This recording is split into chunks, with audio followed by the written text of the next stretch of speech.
Hey guys, Brad from RotoHeat back at it, talking another 2020 player outlook, kind of an emergency one. We're talking Antonio Gibson, running back, Washington football team. And by now, you know the part of this video, we ask you if you like it. And if you like it, like it. And if you subscribed and hit the notification icon, thank you. If you haven't, why haven't you? This is great stuff. The RotoHeat.com team is working hard to give you as much fantasy insight as we can to help you with your fantasy seasons 2020 and beyond. Everything's on fire. Everything's on fire. Everything's on fire. Wow. Nobody expected, as cuts were happening here this week, as we're getting ready for the beginning of the NFL season, that Adrian Peterson would get cut. The Washington football team is cleaning house. They're getting rid of people they don't want, that don't fit the culture. And AP, unfortunately, just didn't fit in for whatever reason. What that tells us is that they're looking to go young. They're looking to continue to build. Rivera's been bringing in his guys.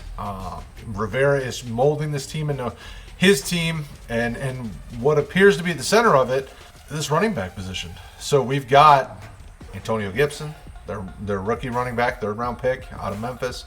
They got Bryce Love. They got Peyton Barber. They got J.D. Mckissick.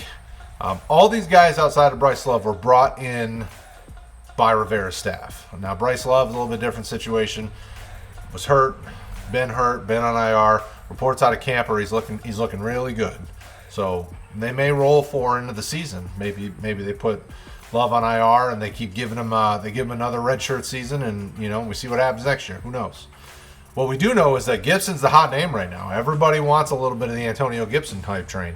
And for good reason. So Memphis, their offense is prolifically wide open, and he was used as a receiver. When you look at the way that Memphis used him, he was more of a receiver. So his biggest year, he had 1,104 yards from scrimmage last year. 735 of those were receiving. He had 38 catches for 735 yards and 8 touchdowns. Averaged 19.3 yards per catch. On the ground, he had 33 carries for 369 yards and 11.2 yards per carry. And these numbers, they wow you. But then as you look at the offense and the way Memphis runs things, it's very open. There's lots of space for these guys to get out and make things happen.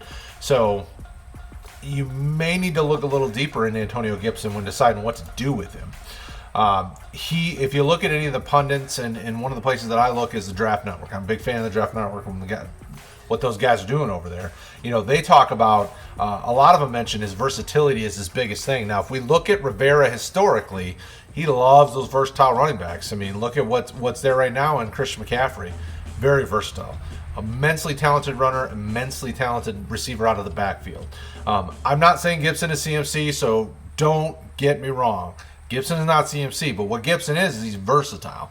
He can give you both. Because he was used mostly as a receiver in college, we know he can receive out of the backfield. And at his size, he's about 6 foot, 6'1", 225-ish, depending on where you look. He's got the nice size speed combination that really the only thing that we need to know if he can do better at the pro level is pass protection. Because they're going to need that. They're going to be throwing the ball a bunch, and they can't design every play for him to be running routes out of the backfield. There's at some point somebody's got to block. And they're going to need a little extra help because the offensive line is in flux as well. This team is going through a big transition from the top down. This team is different. So what that tells you is that Gibson is a guy that you want to grab some shares of. You want to have some because in my mind, when it comes to things like this, Jacksonville and Washington are perfect examples right now.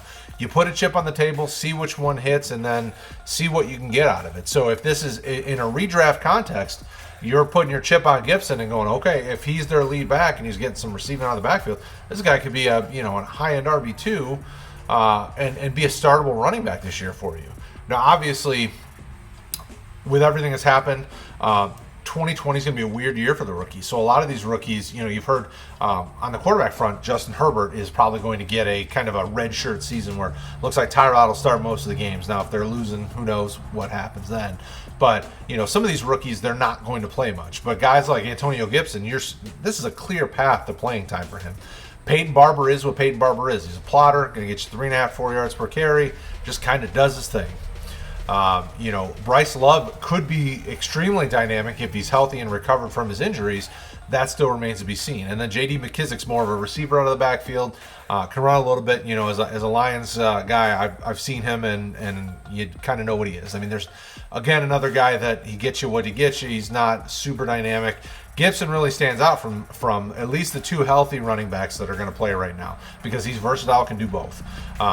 Barber is a better blocker, and McKissick probably is even a better blocker at this point in their career. So Gibson may lose a little bit of time just when they need an extra blocker in. But that being said, Gibson's, in our minds, Gibson's kind of the guy to own. I know personally, this isn't a RotoHeat thing. This is a me thing. I'm a big Bryce Love fan, but I was a big fan of him at Stanford. I mean, very dynamic. He's 5'11", 200-ish pounds, solid kid. Was extremely talented and did a lot in college. And before the injury, he was one of those guys that we were talking about as a first-round type running back. So, guy to keep an eye on as well. But Gibson's the guy we're putting our chip on as a team collectively. So, let us know in the comments below if you're going after Gibson. If you haven't had your redraft yet, because this could be the big weekend as we lead up to the season. Where are you drafting, Matt? Where are you seeing him get drafted at? We definitely think he could be kind of 8, 9, 10th round type guy, just because of the hype and things like that. Are you willing to take that risk? Let us know in the comments. Let's keep this conversation going. Don't forget, RotoHeat.com. If you've enjoyed what you're seeing here on YouTube, RotoHeat.com/Patreon. You can show a little love in the cheddar. We like that. We appreciate it. We love everything you guys are doing to help us out and having the conversations with us and helping make RotoHeat great. And we'll talk to you again soon. Also, right there, playlist. Hit it. Watch the videos. Do it. You want to. Do it.